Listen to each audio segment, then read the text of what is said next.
This is terrifying. I'm about to share with you a horror story that happened to me when I was younger. It was probably 2007 or so. I had just gotten my driver's license about 2 months before this happened, and one of my best friends at the time lived out in the country. He had no idea how far away from civilization we were. We got dropped off by his parents at what they called the crossroads. It was the intersection of two dirt roads surrounded by nothing but trees and cornfields. No houses, no street lights, just dirt roads that stretched on forever into the darkness. And then he started telling me stories. Now, I don't know if he did this on purpose to mess with me, because he knew how scared I was going to be driving home alone in the dark down these crazy dirt roads. But he was telling me all these stories of people who had died out there in the cornfields, things like that. And I think I even told him, I'm not really listening to this right now.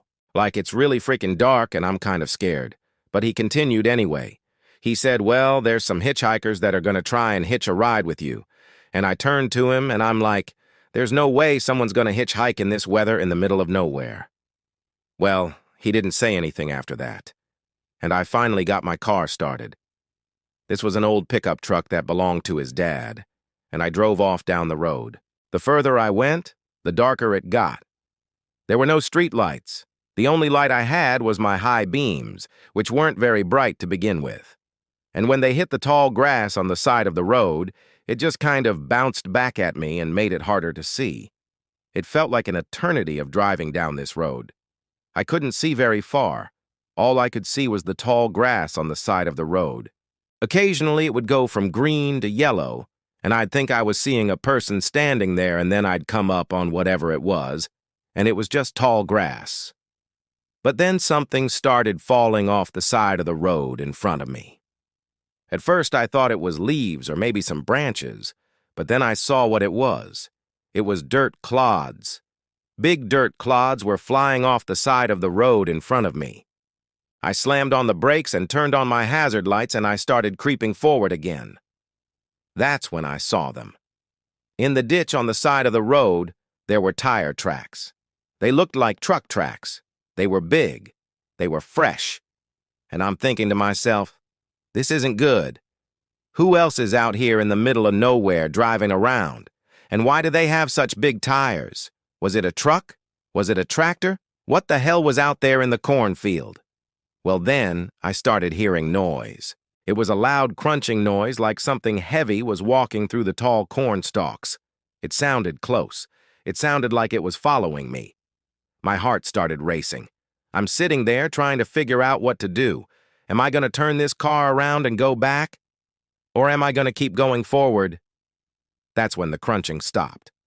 I don't know how long I sat there, but finally I started driving forward again, slowly, keeping an eye out for whatever was out there in the cornfield. As I rounded a bend in the road, the crunching started again. Whatever was out there was getting closer. I kept going, trying to convince myself that whatever it wasn't out there after me. Maybe it was just a deer or something. Then I saw the headlights. I'll never forget this as long as I live. It was the most terrifying thing I've ever seen. There, between the rows of corn stalks, I saw the headlights of a truck. It was coming right for me. I slammed on the brakes and turned the wheel hard, and the truck bed I was in slid off the road into the ditch. I stopped in the middle of the road, and I turned off my car, and I sat there stunned, not knowing what to do, not knowing whether to keep going or turn around. Those headlights stayed there in the cornfield for what seemed like an eternity. I sat there and I heard the crunching as whatever was out there walked past me. Then I heard the truck start up and drive off in the opposite direction. I don't know how long I sat there, but finally I got out of the truck, looked around to make sure nothing was there, and then I ran to my friend's house. When I got inside, I tried to explain to his parents what had happened. I was shaking and crying, and they just kept telling me everything's okay. Everything's okay. They must have thought I was nuts. How could I have possibly been so scared? We're safe inside now, Mom said. I don't know how long I stayed at their house, but finally I was able to calm down enough to where they agreed to let me stay the night, instead of me having to drive back home alone. When I woke up the next morning, his parents were gone. His brother was there, and he gave me a ride back to my car. When I got back to the truck, I noticed that my window was busted out. Glass was everywhere.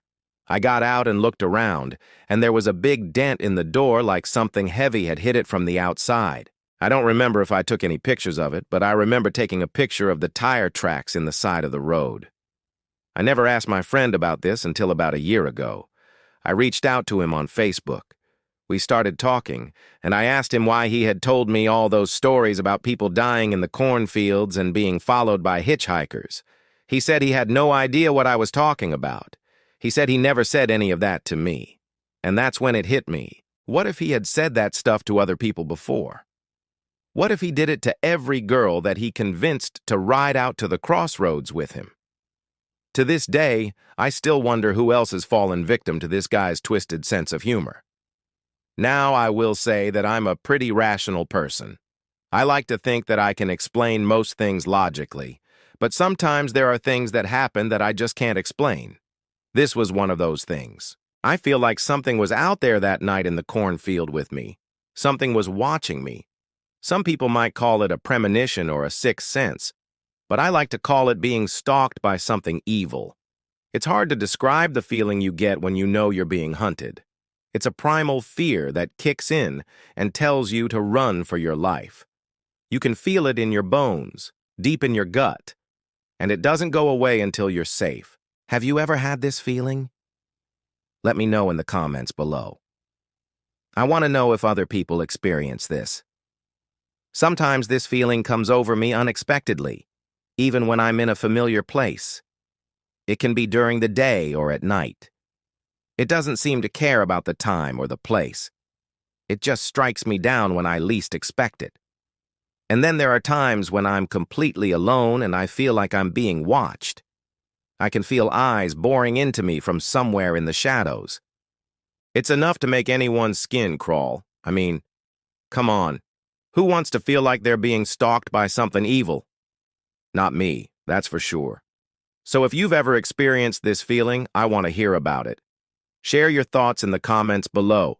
It's amazing how many people out there have had experiences like this, and it's important to talk about these things because sometimes when you think you're going crazy, you realize that there's others out there going through the same thing. If you enjoyed this video, please hit the thumbs up button. It really helps us out. Thanks for watching, and we'll see you in the next one. Bye.